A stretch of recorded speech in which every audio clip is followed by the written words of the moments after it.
Law, it will have a real impact on transgender citizens.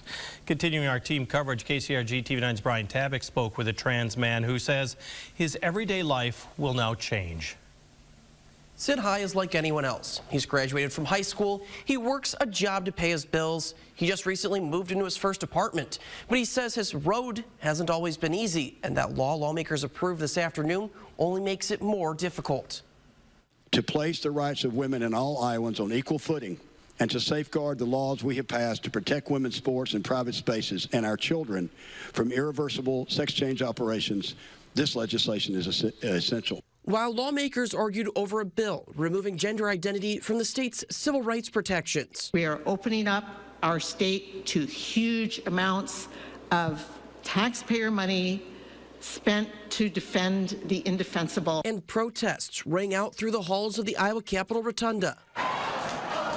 Sid High of Cedar Rapids watched it unfold during his breaks at work. It makes me concerned, it makes me worried, but it's a moment where I genuinely lean onto my faith and I go, God, can you please help me through this? Because this is something that is breaking my heart right now. High is a transgender man. He's 21 and came out to his parents when he was 12. He started hormone therapy at the age of 18. I had friends that I lost who were like, I'm not going to be your friend anymore because this makes me uncomfortable, or my religious beliefs, this goes against my beliefs. He says removing transgender civil rights in Iowa only adds to the difficulty for him and others in the transgender community. If the bill approved by lawmakers is signed into law by the governor, his gender identity will no longer be considered a protected class. We want to be able to have apartments, bank accounts, basic things that young adults should be able to have.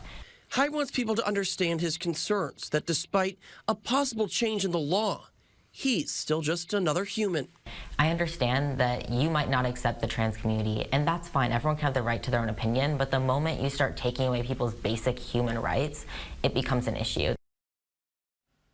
A report released last September by the suicide prevention group, the Trevor Project, found the suicide rate rose 72% among transgender youth in the 19 states where restrictive transgender laws were put into place. Sid High tells me he worries about that, and he says he's trying to offer added support to those who reach out to him on his social media messaging board. In the studio, Brian Tabak, KCRG TV9 News.